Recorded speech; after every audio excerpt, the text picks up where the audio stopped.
राधे कृष्णा दोस्तों, मैं एस्ट्रोलॉजर आशु त्यागी आज आपको कुछ पेड़ों के विषय में बताने आई हूँ। कामना पूर्ण करने वाला पेड़ होता है बेल का और शमी का, जो शिव भगवान को बहुत अति प्रिय पेड़ होते हैं, पौधे होते हैं। ये पेड़ बहुत ही चमत्कारी होते हैं। अगर आप सावन के महीने में इनके द्वारा किए गए टोटके और इन्हें अगर आप घर में लगाते हैं तो आपके घर से कभी भी लक्ष्मी नाराज नहीं होती, आपके घर में समस्या ही नहीं आती। यदि आप सबसे पहले आपको पता है कि शमी के पौधे में सारे भगवानों का वास होता है, सारे लक्ष्मी माता, पार्वती माता, गणेश और स्कंद, कार्तिकेय, सभी भगवानों का वास उसमें होता है। आपको पता है सावन के दिनों में भगवान शिव का कभी भी उनके परिवार से अलग उनकी पूजा नहीं की जाती, अकेले पूजा नहीं होती, उनके परिवार के साथ ही उनकी पूजा की जाती है।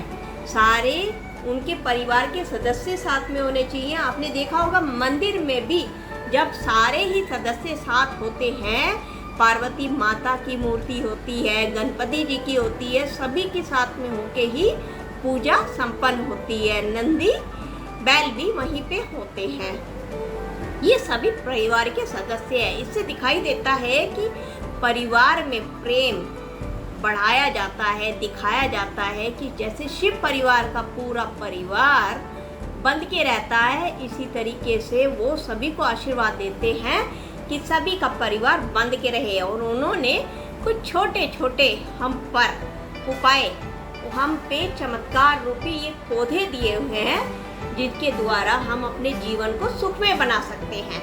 तो जानते हैं कि कैसे हम सुखमय बना सकते हैं। क्या आप जानते हैं हमारे कालिदास जी ने शमी के पेड़ के नीचे ही बैठने के बाद विद्या ग्रहण करी थी। शमी का पौधा इतना ही महत्वपूर्ण है, यदि आप उसकी लकड़ी का प्रयोग यज्ञ में करते हैं तो वो 100 यज्ञों के बराबर बहुत उत्तम यज्ञ कहलाता है। यदि आपके ऊपर राहु केतु का प्रकोप बना हुआ है तो शमी की लकड़ी से ही यज्ञ कराएं। आप शमी के पौधे की रोज पूजा करें, दिया जलाएं और इसको घर में जरूर लगाएं। सावन का अमावस्या का जो तीज वाली अमावस्या आती है, चली गई, उसमें यदि आप इस पौधे को अपने घर में लगा ले तो बहुत ही उत्तम होता है। देखिएगा आप घर में चमत्कार, देखिएगा आपके घर से नेगेटिविटी हट जाएगी। यदि आप ये दोनों पौधे लगा लेंगे तो जो आपके घर में होने वाले झगड़े फसाद हैं वो सब आपके घर में धीरे धीरे शांत होने लग जाएंगे, आपको खुद ही नजर आने लग जाएगा। दोस्तों आगे भी ये बताती हूँ कि यदि आप शमी के पेड़ के 11 पत्ते, छोटे छोटे पत्ते होते हैं, उसकी छोटी छोटी टहनियाँ, अगर 11 टहनियाँ आप तोड़ के रोज 21 दिन तक आप शिवलिंग पे चढ़ाएंगे, उसके बाद में उनका अभिषेक करने के बाद में आप चढ़ाएंगे उनको, तो वो बहुत ही आपकी कोई भी मनोकामना होगी या कोई भी कर्जा अगर आपका चढ़ रहा होगा या नौकरी में परेशानी होगी, तो आप देखिएगा ये 21 दिन के अंदर अंदर ही आपको परिणाम नजर आ जाएगा।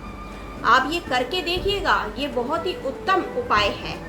इसके बावजूद मैं आपको ये बताती हूँ, यदि शमी के आप पत्ते अपने एक पुड़िया में 21 पत्ते बांधकर एक पुड़िया में तकिए के नीचे रख ले, जिसके ऊपर टोना टोटका किया गया है, उसके तकिए के नीचे रख दे, तो देखिएगा कि वो बिल्कुल शांत हो जाएगा।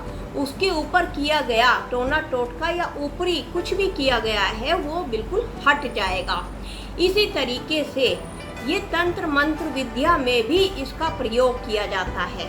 शमी के पेड़ का प्रयोग किया जाता है, इसके पत्तों का, इसके बिल्कुल सारी चीज़ों का इसका प्रयोग किया जाता है इस चीज़ में। आगे मैं आपको बेल पत्र के विषय में बताती हूँ। आगे वाली वीडियो में मैं और भी आपको टोटके बताती हूँ। तब तक के लिए धन्यवाद।